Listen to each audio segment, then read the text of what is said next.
En el siguiente video vamos a conversar y analizar sobre las características que tuvo el proceso de independencia de las 13 colonias, lo que se denomina también la Revolución de Independencia Norteamericana, llevada adelante por las colonias de la costa este del país que hoy conocemos como los Estados Unidos de América. Es un proceso importante para analizar hacia fines de la Edad Moderna, porque mostró al mundo no solamente el inicio de un país que después va a terminar siendo la potencia industrial más importante, sino porque también le sirvió a otras naciones de América como un modelo para, para liberarse de las metrópolis, para dejar de ser colonias. Cuando nos referimos a las 13 colonias, hablamos específicamente de la costa este de los Estados Unidos. Estaban controladas por el gobierno británico, y el resto del territorio que podemos ver en el mapa, de lo que hoy forma parte de los 50 estados de los Estados Unidos, se repartía, bueno, en parte Florida todavía era un territorio español, y después había una gran extensión de territorios aborígenes. Muchos de ellos habían pertenecido a Francia, lo que era Luisiana, por ejemplo, y los ingleses habían ganado derechos sobre estos territorios, sobre parte del Canadá también. Y bueno, eh, en parte toda esa expansión posterior no fue hecha por Inglaterra, sino que va a ser realizada por las colonias una vez que logren la independencia.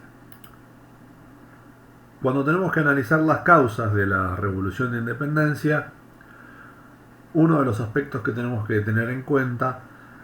fueron, bueno, los intereses de la burguesía local, de los patriotas norteamericanos, que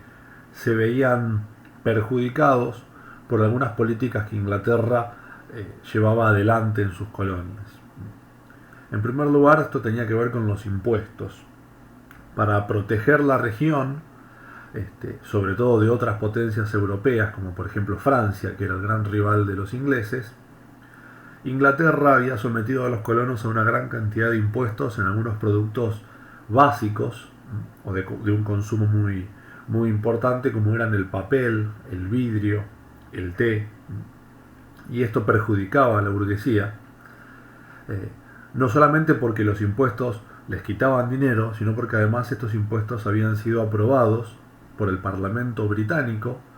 en donde las colonias no tenían representantes. Al mismo tiempo, los burgueses de los Estados Unidos, de lo que después va a ser Estados Unidos, consideraban que el reino de Inglaterra violaba o chocaba contra muchos de lo que ellos consideraban sus derechos naturales, o sea, los derechos que tenían simplemente por ser humanos, que estaban ubicados en tres grandes cuestiones. Por un lado, el derecho a la propiedad, a tener tierras o a tener sus propias empresas; el derecho a la igualdad, que sean tratados iguales los que nacían en las colonias que los que habían nacido en Inglaterra; y fundamentalmente el derecho a la libertad de empresa, la libertad de expresión, la libertad religiosa y sobre todo la libertad política, el deseo de poder participar del gobierno. Por eso lo que vamos a ver en todo este proceso es muy claro. Vamos a encontrarnos con que los patriotas norteamericanos, o sea, la burguesía de los Estados Unidos, aquellos que eran dueños de tierras o que tenían empresas, van a tratar de terminar con el lazo colonial, de independizarse, pero vamos a encontrar que en sus reclamos hay grupos que no aparecen, que van a ser fundamentalmente dos: la población aborigen, que, como decíamos recién, ocupaba una gran parte del territorio de lo que después va a ser Estados Unidos; y por el otro lado, la población afroamericana, africana o negra, que estaba esclavizada en las plantaciones del sur. Estos sectores, tanto aborígenes como negros, no van a obtener ningún beneficio del proceso independentista.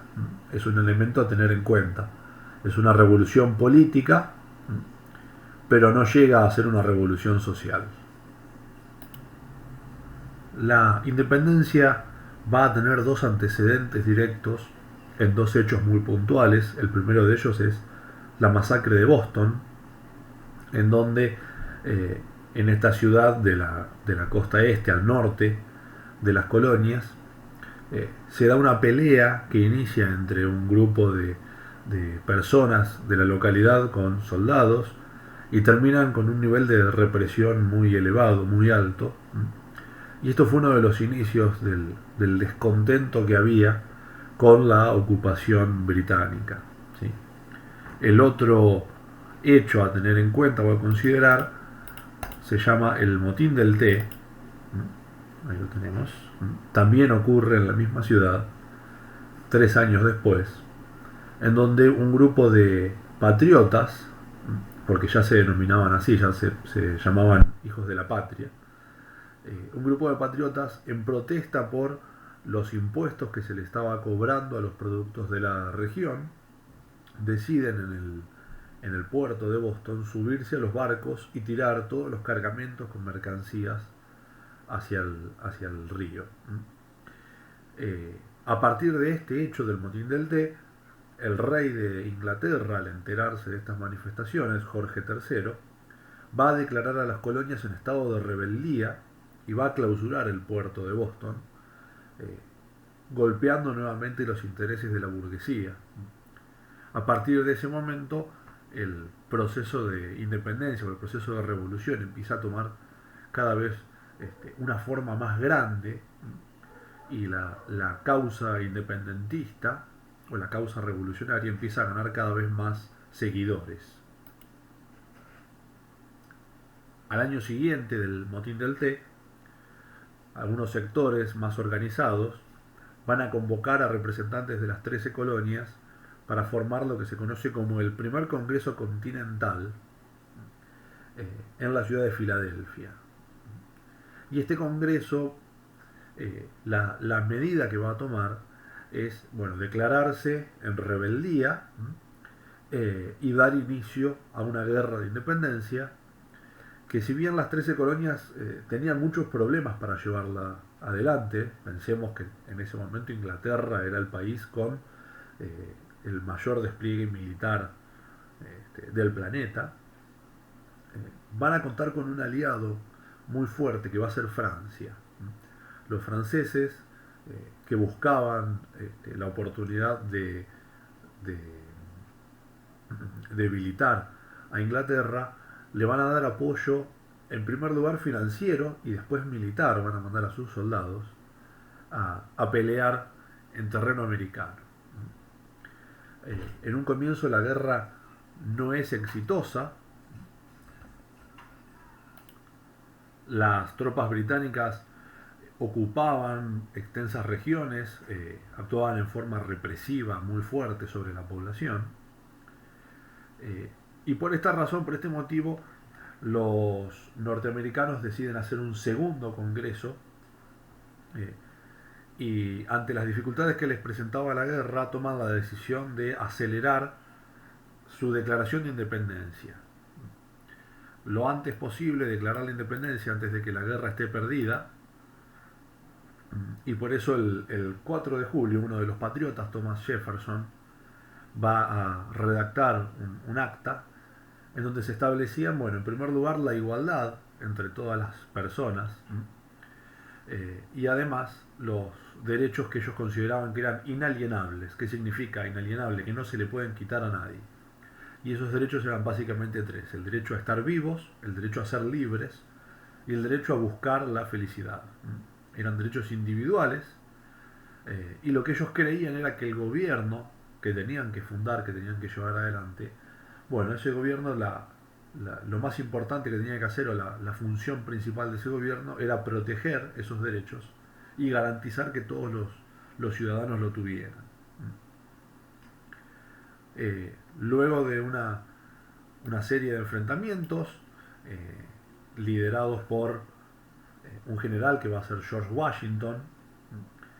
que lleva adelante una guerra un poco extraña, porque nunca le da la posibilidad a Inglaterra de pelear abiertamente o de tener grandes batallas, sino que lleva adelante una especie de guerra de desgaste o guerra de guerrillas,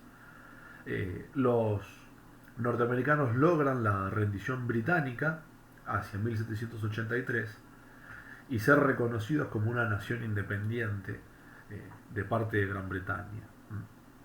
Y acá también viene otra de las medidas más nuevas o más interesantes, más novedosas que tomaron los norteamericanos, que es organizarse de una forma que hasta ese entonces era desconocida en América y que tenía muy pocos o muy breves ensayos en Europa, que es elegir la forma de gobierno republicano, dividiendo los poderes y con un sistema de representantes elegidos por la población. Para eso también tuvieron que redactar una constitución escrita, siguiendo por ejemplo la tradición inglesa de las monarquías parlamentarias, eh, haciendo hincapié sobre todo en los derechos individuales, agregando una serie de derechos que se conocen como enmiendas, en donde se establecía qué era lo que cada ciudadano podía hacer, sin importar quién fuera el gobernante. Acá tenemos, por ejemplo, como para ir cerrando, el cuadro característico clásico de la firma de la Declaración de Independencia, el 4 de julio del 76. Y aquí tenemos a Washington en uno de sus primeros momentos de éxito militar, a fines del 76, en lo que se llama la Batalla de Trenton, varios años antes de que Washington después sea elegido el primer presidente de los Estados Unidos de América. Bien, nos queda para cerrar la reflexión, decir, bueno, de qué forma o bajo qué ideales Estados Unidos nació frente al mundo, y tal vez en este momento tan polémico que se está viviendo en los Estados Unidos, con las protestas raciales y los reclamos de varios sectores de población, pero fundamentalmente del sector afroamericano, si esos ideales con el paso del tiempo realmente se asentaron o quedaron como una buena intención escrita. Espero que pensemos eso y luego lo charlamos. Gracias.